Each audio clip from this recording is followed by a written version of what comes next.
Hello बच्चों, तो चलिए प्रश्न देखते हैं। और प्रश्न है, तत्वों का कौन सा समूह निम्नतम आयनन एंथैल्पी को दर्शाता है। पहला विकल्प है क्षार धातुएं, दूसरा विकल्प है क्षारीय मृदा धातुएं, तीसरा विकल्प है हैलोजेंस और चौथा विकल्प है उत्कृष्ट गैसें। ठीक है, तो चलिए इस प्रश्न को हल करेंगे। और सबसे पहले इसकी जो मुख्य अवधारणा है वो हम यहाँ पर लिख लेते हैं। ठीक है, तो यह प्रश्न आयनन एंथैल्पी का है, तो यहाँ पर हम इसकी मुख्य अवधारणा लिख सकते हैं आयनन एंथैल्पी। ठीक है, अब देखिए यहाँ पर हमसे पूछा गया है कि निम्नतम आयनन एंथैल्पी किसकी होगी। ठीक है, तो यह जानने के लिए हमें सबसे पहले यह पता होना चाहिए कि आयनन एंथैल्पी होती क्या है।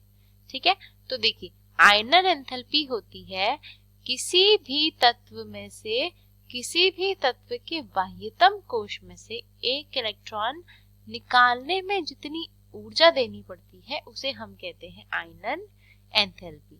तो यहाँ पर हम इसकी परिभाषा भी लिख सकते हैं और वो होगी किसी भी तत्व के बाह्यतम कोश में से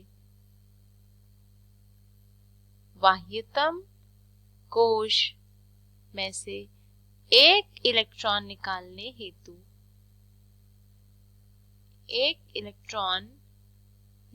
हेतु दी गई ऊर्जा। ठीक है, यानी कि सबसे बाहर के कोश में से जब हम एक इलेक्ट्रॉन निकाल रहे हैं तो उसमें जो भी ऊर्जा हमें देनी पड़ रही है उसे हम कहते हैं आयनन एंथैल्पी। ठीक है, अब देखिए आयनन एंथैल्पी किसमें अधिक होगी और किसमें कम होगी।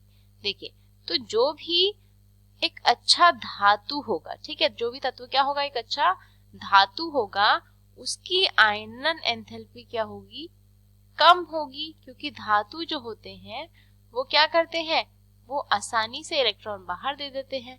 तो अगर आसानी से इलेक्ट्रॉन बाहर दे देंगे इसका अर्थ है कि हमें कम ऊर्जा देनी पड़ेगी और कम ऊर्जा देकर ही एक इलेक्ट्रॉन आसानी से बाहर निकल जाएगा।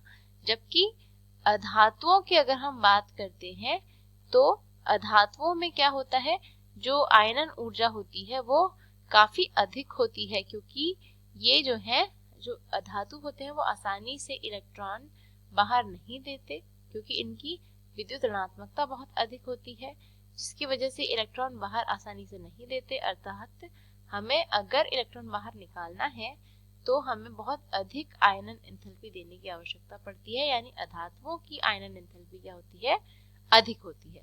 तो इसी से यह प्रश्न यहाँ पर बन जाएगा। देखिए पहला आपका विकल्प था क्षार धातुएं और दूसरा विकल्प था क्षार मृदा धातुएं। अब ये दोनों ही धातुएं हैं, क्षारीय धातुएं भी धातुएं हैं, मृदा धातुएं भी धातुएं हैं, लेकिन अब इन दोनों में से भी किसमें कम आयनन एंथैल्पी लगेगी वो देखिए, तो वह होगा क्षारीय धातुएं।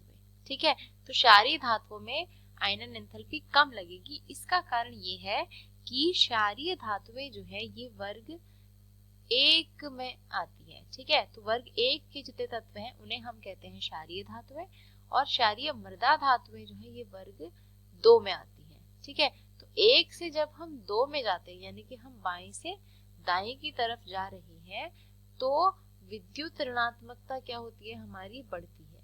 ठीक है, विद्युत ऋणात्मकता बढ़ती है, और विद्युत ऋणात्मकता बढ़ने के साथ साथ आयनन ऊर्जा भी क्या होती है, बढ़ती है।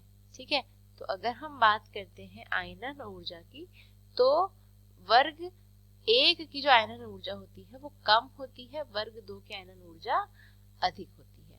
तो यह कम आयनन ऊर्जा की बात कर रहा था, तो इन दोनों में से वर्ग एक की यानी कि क्षारीय धातुओं की आयनन ऊर्जा कम होगी। अब जो तीसरा विकल्प है वो है हैलोजेंस। तो हैलोजेंस हमें पता है ये काफी अधिक क्या होते हैं, विद्युत ऋणात्मक होते हैं, और इतना ज्यादा विद्युत ऋणात्मक होने की वजह से ये तो इलेक्ट्रॉन बाहर आसानी से बिल्कुल नहीं देंगे, तो ये इनका आयनन एंथैल्पी उच्चतम होगा, निम्नतम नहीं होगा। तो यह भी उत्तर गलत है।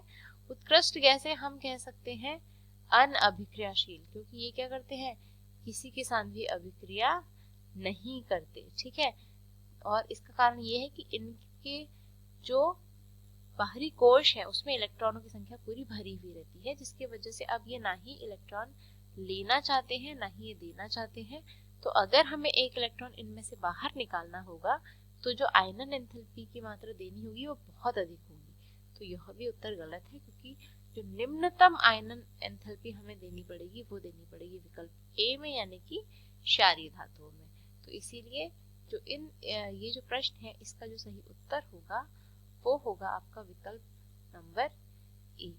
ठीक है, ये आपका सही उत्तर हो जाएगा, बाकी विकल्प गलत हो जाएंगे।